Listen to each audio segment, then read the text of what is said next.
संजीवनी life beyond cancer में we are working in the field of cancer care.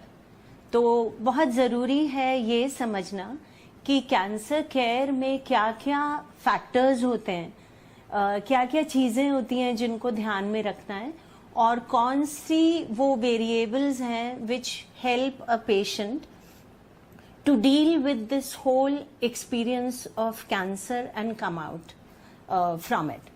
तो जो हमें फैक्टर्स जनरली मालूम है और जो बहुत इफ़ेक्टिव भी हैं, वन इज़ कि हमारी जो जांच हुई है, जो डायग्नोस्टिक हुआ है, उसकी क्वालिटी क्या है। दूसरी, जो हम मेडिसिन्स ले रहे हैं वो किस तरह से प्रिस्क्राइब्ड हैं, हम किस तरह से उनको ले रहे हैं। तीसरा, जिन डॉक्टर्स के आप पास जा रहे हैं वो स्पेशलिस्ट हैं इन द फील्ड ऑफ ऑन्कोलॉजी, ये बहुत ज़रूरी है।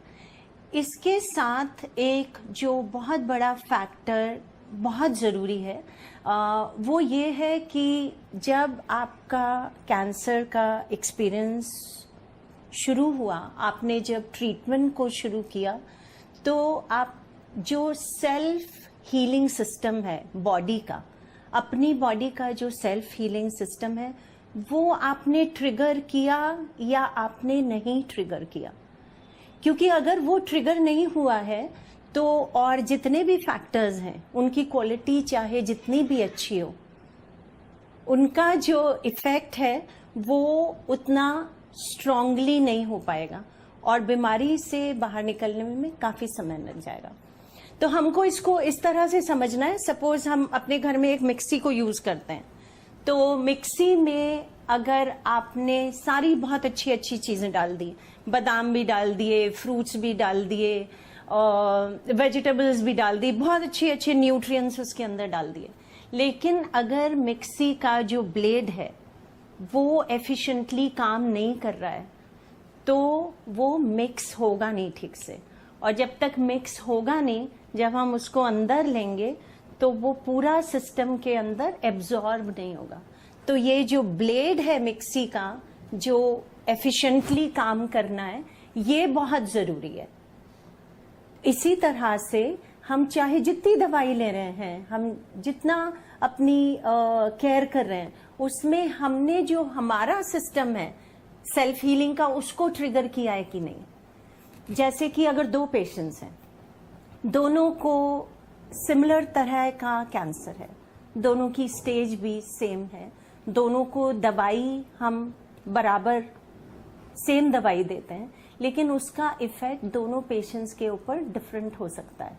हो सकता है कि एक पेशेंट बिल्कुल बीमारी से बाहर आ जाए इस दवाई को लेके, और हो सकता है कि दूसरे पेशेंट की बीमारी आगे बढ़ती रहे और ज़्यादा फैल जाए और उसका जो प्रोग्नोसिस है वो धीमे धीमे और ज़्यादा बदतर हो जाए ठीक होने की बजाय। तो इसमें जो ये प्रोबेबिलिटी होती है, तो इसमें समझना ये है कि सेम दवाई, सेम डॉक्टर, सेम तरह की केयर ने अलग अलग आउटकम्स क्यों दी।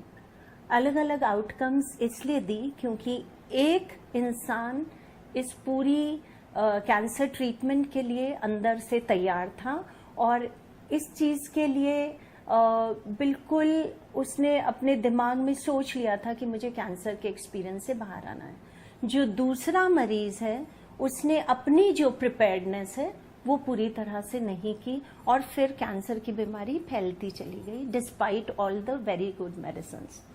तो जो हम संजीवनी में वेलनेस सेंटर चलाते हैं, उसमें एफर्ट ये है कि जो पेशेंट्स हमारे पास आते हैं उनको ये सिखाना कि आप अपने जो सेल्फ हीलिंग सिस्टम है उसको किस तरह से ट्रिगर करिए।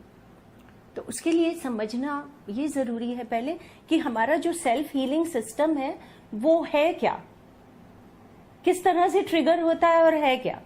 तो सेल्फ हीलिंग सिस्टम बेसिकली हमारा जो इम्यूनिटी सिस्टम है वो किस तरह से काम कर रहा है।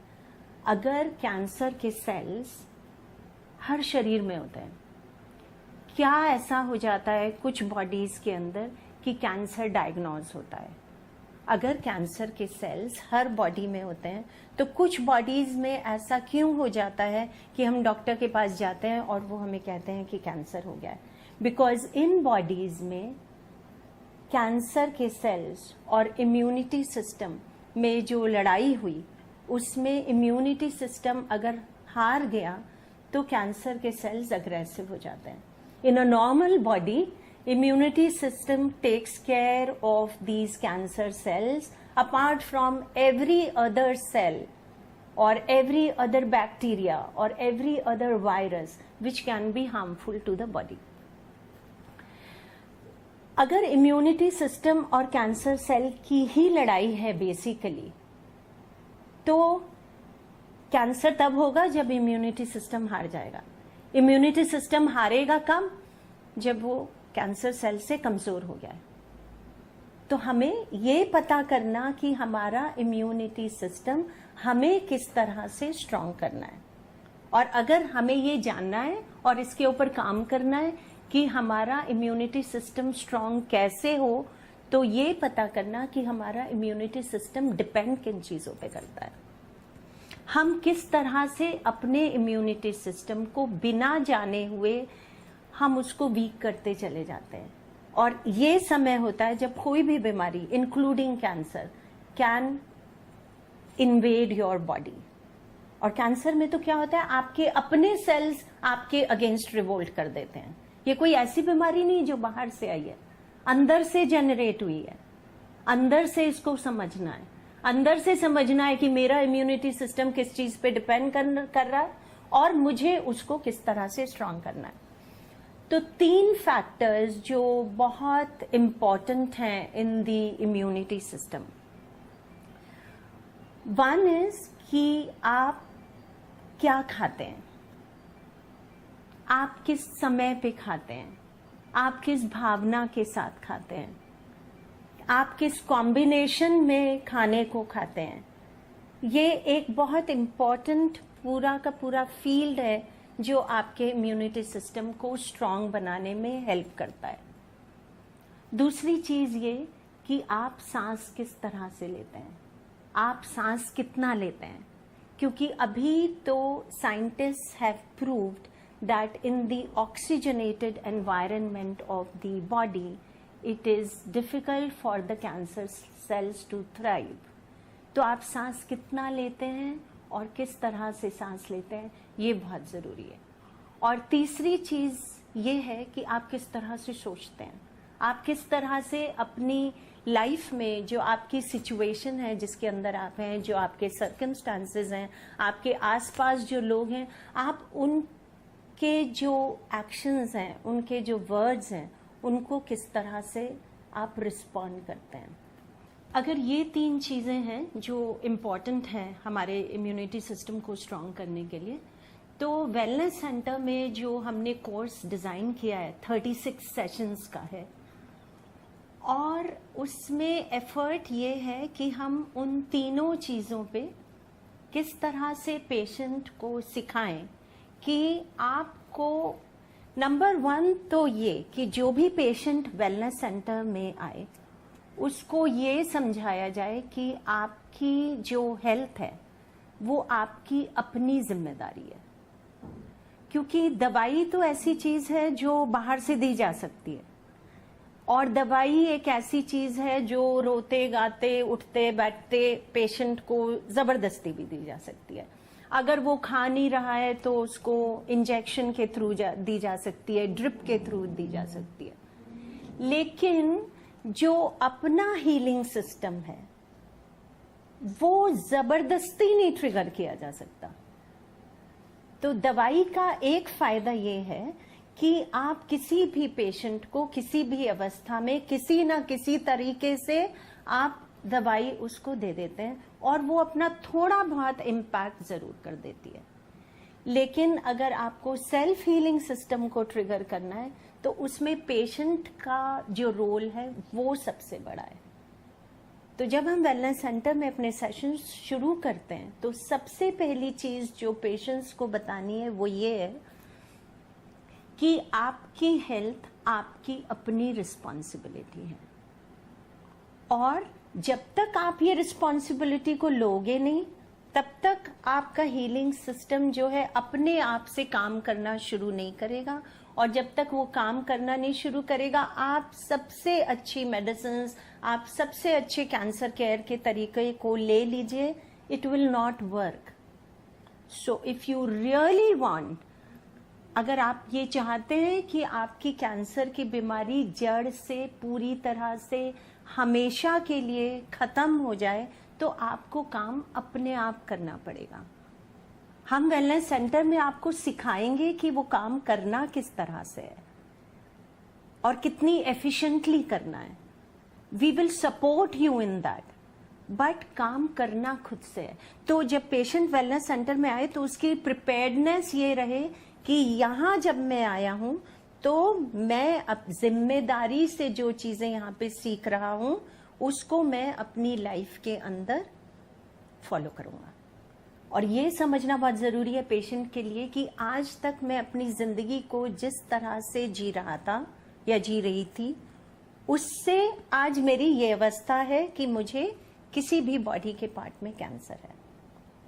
अब जब दवाई देंगे तो इस समय का कैंसर बाहर निकल जाएगा, लेकिन अगर रहने का जो तरीका था उससे ये जनरेट हुआ है, अगर वो रहने का तरीका चेंज नहीं होगा तो it is not a very good story. तो this is what the patient needs to understand on the first day, कि जो दवाई है, जो सर्जरी है, जो केमोथेरेपी है, जो रेडिएशन है, वो बहुत अच्छा काम करती है. लेकिन काम किस चीज पे करती है? हमारी जो present state of the body है उसके ऊपर. हमारा जो आज की सर्जरी या आज की केमोथेरेपी है वो हमारे शरीर को 2 साल बाद क्या होने वाला है उसको किस तरह से डील करना है ना उसको सिखाती है ना डील कर सकती है. So this is very important for the patient to understand that whatever relief that they have got from the medicine is right now, is for the present status of the body. So if we need to get rid of the cancer in totality, and if we want to help our doctors कि अगर उन्होंने कुछ follow up medicines दी भी हैं कि वो किस तरह से हमारे बॉडी में काम करें, then we need to take this responsibility of our health in our own hands. So this is the first thing that the patient needs to be prepared for. Then we will start the sessions. So अगर हमारे 3 factors हमने बात किया, पहली बात आप क्या खाते हैं, कब खाते हैं, किस कॉम्बिनेशन में खाते हैं, किस भावना से खाते हैं. इसके लिए we will have nutrition session. तो न्यूट्रिशन का जो सेशन होगा उसमें पूरा जो एम्फसिस है वो ये बताने का नहीं है पेशेंट को कि इसमें कैल्शियम होता है, इसमें प्रोटीन होता है, इसमें कार्बोहाइड्रेट्स होते हैं. हम जिस तरह के पेशेंट्स के साथ डील कर रहे हैं उनको ये सब चीजें ना उतनी समझ में आती हैं और ना वो इस नॉलेज का यूज कर सकता है. तो जब आप न्यूट्रिशन का सेशन ले रहे हैं तो उनको आप बताइए कि आपका जो अभी प्रेजेंट जो न्यूट्रिशन चार्ट है उनसे आप सुबह से पूछिए, आप सुबह से रात तक क्या क्या क्या क्या खाते हैं, किस समय पर खाते हैं, क्या पीते हैं. नंबर 1. नंबर 2, आपको ग्रेजुअली उसके अंदर चेंज करना है. न्यूट्रिशन या जो हम खाना खाते हैं वो ऐसी चीज नहीं है जो एक दिन के अंदर कोई अपनी आदत को चेंज कर सकता है. कोई नहीं कर सकता है. Despite the fact that I want to come out of cancer, it is not possible for me कि कल तक मैं एक तरह का खाना खाती थी, आज से मैंने बिल्कुल दूसरी तरह का खाना खाना शुरू कर दिया. It is very difficult. So you have to help the patient कि आपको सुबह से उठ के क्या क्या चीजें खानी है, किस तरह से खानी है और क्या चीजें बिल्कुल नहीं खानी है. तो हम लोग जो अपना न्यूट्रिशन यहाँ पे सजेस्ट करते हैं पेशेंट्स को, which is basically based on those experiments which have been done with the cancer patients and led to some beautiful positive results. So number 1 कि हम इस समय पे अपना जो दूध का कंजम्पशन है उसको धीमे धीमे कम करके बिल्कुल बंद कर देंगे. क्योंकि आजकल जो दूध मिलता है उसके अंदर केमिकल्स बहुत ज्यादा रहते हैं। आजकल जो दूध मिलता है, जो वो जिस तरह से निकाला जाता है, एक जान, एक शरीर के अंदर से निकाला जाता है, तो जिस तरह से निकाला जाता है उसका बहुत इम्पैक्ट होता है on the quality of nutrition of that food. तो जब हम अपने घर में गाय पालते थे और गाय को खुद से खाना खिलाते थे और उसके बछड़े को दूध देने के बाद हम उसका थोड़ा सा दूध अपने कंजम्पशन के लिए लेते थे, वो एक चीज होती थी। आज हम गाय पालते हैं सिर्फ इसलिए कि वो कम से कम 40 किलो दूध दे एक दिन में, और उसके लिए हम क्या करते हैं, उसको हार्मोनल इंजेक्शंस देते हैं, क्योंकि कोई गाय ऐसी नहीं है जो साल भर दूध देती रहे। तो हार्मोनल इंजेक्शंस देने के बाद और जिस तरह से मशीन से दूध निकाला जाता है, उसके अंदर टॉक्सिन्स बहुत ज्यादा हो जाते हैं। और ये वो टाइम है हमारी केयर करने का बॉडी को, कि जिसमें ना सिर्फ कि जो ऑलरेडी टॉक्सिन्स हैं उनको हमें निकालना है, बट हमें एडिशनल टॉक्सिन्स तो बिल्कुल लेने ही नहीं है। तो इस समय पे कोशिश करेंगे कि हम दूध का जो कंजम्पशन है उसको धीमे धीमे बिल्कुल बंद कर देंगे। अगर आप कल से बंद कर सकते हैं तो कल से बंद कर देंगे। दूसरी चीज चीनी। चीनी में कोई बुराई नहीं है, मिठास में कोई बुराई नहीं है, बट चीनी जिस तरह से रिफाइन करके बनाई जाती है उसके अंदर इतने केमिकल्स ऐड हो जाते हैं that we need to avoid taking sugar. तो आप गुड़ लीजिए, अगर आपको मीठा खाना है तो आप गुड़ लीजिए, लेकिन चीनी का कंजम्पशन बंद करिए। तीसरी चीज मैदा और गेहूं जिसके अंदर ग्लूटेन बहुत ज्यादा आता है, उसका कंजम्पशन बंद करिए, क्योंकि वो अंदर जाके आपके सिस्टम में बिल्कुल अटक जाता है और बाकी जो खाना आप खा रहे हैं उसको प्रोसेस होने में दिक्कत प्रोड्यूस करता है। तो इन तीनों चीजें को बिल्कुल अवॉइड करिए। दूसरी चीज ये कि आप अपने खाने के अंदर raw vegetables and raw fruits, इसको बहुत ज्यादा इंक्रीज करना है। और किस तरह से करना है वो न्यूट्रिशन का अलग सेशन होगा, जिसमें बताया जाएगा कि किस समय पर कौन सा फ्रूट्स खाएंगे कि वेजिटेबल्स खाएंगे, किस समय पे खाना खाएंगे, किस समय पे हमारी पाचन क्रिया जो होती है, हमारा जो डाइजेस्टिव सिस्टम है वो सबसे ज्यादा एफिशिएंटली काम कर रहा है। तो उस हिसाब से खाना खाना है, कोई अलग से सप्लीमेंट खाने की जरूरत नहीं है। आपका अपना खाना जो आप रोजमर्रा की जिंदगी में खाते हैं उसी को क्या बढ़ाना और क्या घटाना है और किस समय पे खाना है, बस ये चीज को समझना है और उसको बिल्कुल डिलीजेंटली फॉलो करना है। So this is regarding the nutrition session. Number 2, breathing. जब आप सांस ले रहे हैं, भरपूर सांस पहली बात ले रहे हैं कि नहीं ले रहे हैं, और जिस तरह से आप बैठ के खड़े होके सांस ले रहे हैं उस टाइम शरीर इस अवस्था में है क्या कि जो आपने सांस लिया वो पूरा का पूरा अंदर गया या नहीं गया।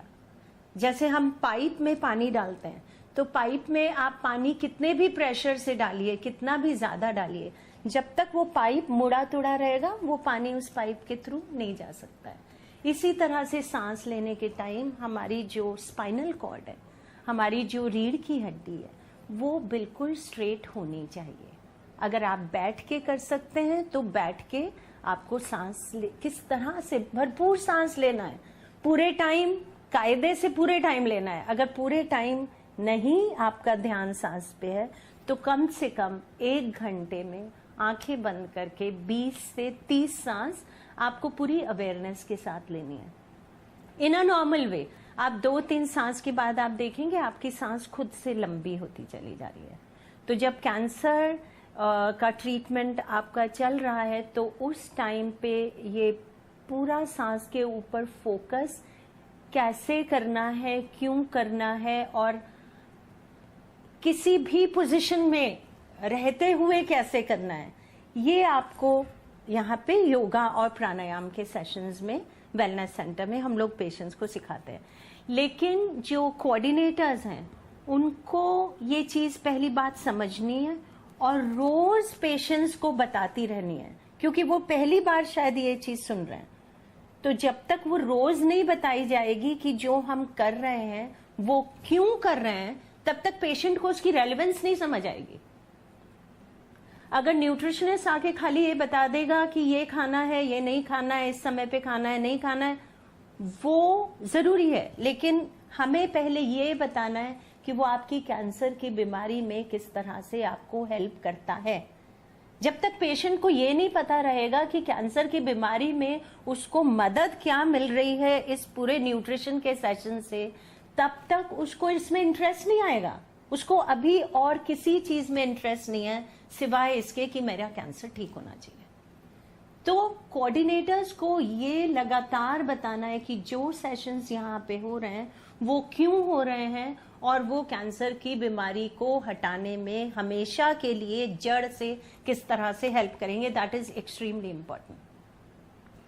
So for the nutrition session, for the breathing, the yoga and the pranayam session. Now the third thing which is very very important is कि हम किस तरह से सोचते हैं, हम किस तरह से रिएक्ट करते हैं, हम किस तरह से रिस्पॉन्ड करते हैं, हम किस तरह से हर समय हमारे दिमाग में एक चक्र जैसा जो घूमता रहता है और उसके हिसाब से हम अपने आसपास की सिचुएशंस को रिएक्ट करते हैं, उसको किस तरह से समझना है। जैसे आप जब गुस्से में होते हैं, तो जब आप गुस्से में होते हैं तो आप सांस ठीक से उस समय पे ले ही नहीं सकते हैं। दूसरी चीज, आप गुस्से में क्यों हैं? आप गुस्से में इसलिए हैं क्योंकि आपको कोई जने का कोई एक्शन समझ में नहीं आ रहा है अपने आसपास, है ना? और समझ में नहीं आ रहा है तो मुझे गुस्सा करने की कब जरूरत है? मुझे जब उससे डर लग रहा है, मुझे ये डर लग रहा है कि मैं ये जो मेरे आसपास आदमी है या सिचुएशन है, मैं इसको डील नहीं कर पाऊंगा, मैं डील नहीं कर पाऊंगा, ये डर है, और ये डर है तो गुस्सा है। अगर आपके आसपास कोई भी सिचुएशन है और ये कॉन्फिडेंस है कि मैं इसको डील कर सकती हूं, तो फिर डर किस चीज का है? डर नहीं है, और डर नहीं है तो गुस्सा नहीं है। तो अगर डर की वजह से मुझे गुस्सा आ रहा है, तो जो बॉडी के अंदर मैंने जो डर पैदा किया, जो है नहीं पर मैंने परसीव किया, तो मेरा इम्यूनिटी सिस्टम उस टाइम क्या काम कर रहा है? उस डर को हैंडल करने की कोशिश कर रहा है, जिसकी कोई रीजन नहीं है। तो पूरा इम्यूनिटी सिस्टम किस में लगा हुआ है? आपके डर को डील करने में। और वो एक बहुत अच्छा टाइम है किसी भी ऐसी बीमारी को आपके शरीर में जनरेट होने का या बाहर से आने का, क्योंकि इम्यूनिटी सिस्टम बिजी है। अगर आप लगातार अपने इम्यूनिटी सिस्टम को इस तरह से बिजी रखेंगे, दुखी होकर, परेशान होकर, गुस्सा होकर, डर के, डिप्रेशन में, तो इम्यूनिटी सिस्टम लगातार बिजी रहेगा इन्हीं सब इमोशंस को डील करने में, क्योंकि वो बॉडी को तैयार कर रहा है कि ऐसी प्रॉब्लम हुई तो कैसे रिएक्ट करेगी बॉडी। लेकिन प्रॉब्लम तो है ही नहीं ना कोई, तो कुछ होगा नहीं।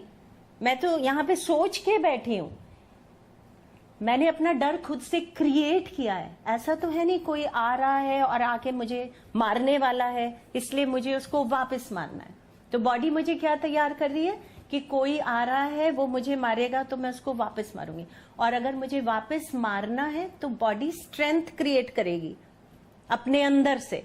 और स्ट्रेंथ कहां से क्रिएट करेगी? कौन क्रिएट करेगा? आपका इम्यूनिटी सिस्टम। तो आपने स्ट्रेंथ क्रिएट कर रहे हैं किसी को मारने के लिए, पर कोई मारने तो आ ही नहीं रहा है ना। आप अपने दिमाग में सोचे जा रहे हैं,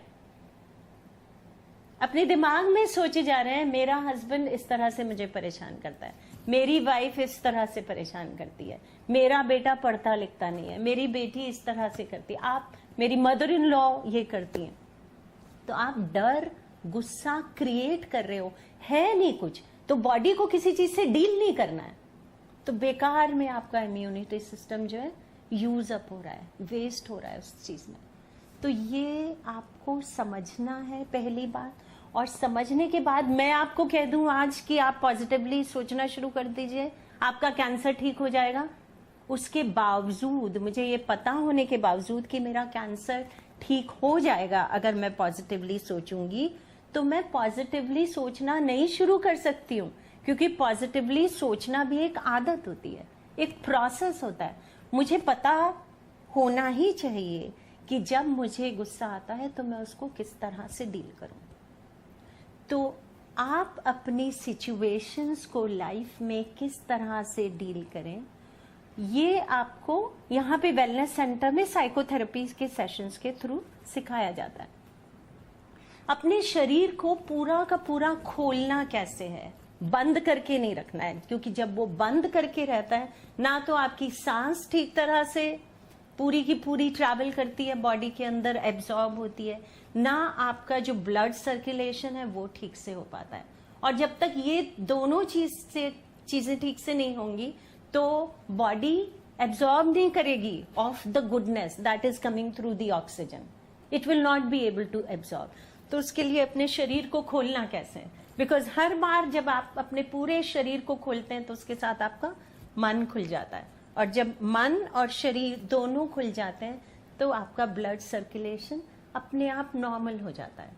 आप जो भी चीज अंदर लेंगे, जो आप दवाई अगर आप अंदर लेंगे तो वो एब्जॉर्ब होगी, जो आप पूरी ऑक्सीजन अंदर लेंगे वो आपकी पूरी एब्जॉर्ब होगी, तब आपकी कैंसर जो है जड़ से हमेशा के लिए चला जाएगा। सिर्फ यहाँ पे सुनना और सीख लेना काफी नहीं है, सुनना, सीखना और अपने शरीर में और अपनी जिंदगी में लगातार उसको उतारते जाना, उससे सिर्फ कैंसर से नहीं, उनकी जितनी प्रॉब्लम्स हैं लाइफ में उनसे उनको किस तरह से छुटकारा मिल जाएगा। अगर पेशेंट को अपनी बीमारी खुद समझ में आ गई और उससे लड़ने का तरीका समझ में आ गया, फिर और किसी चीज की जरूरत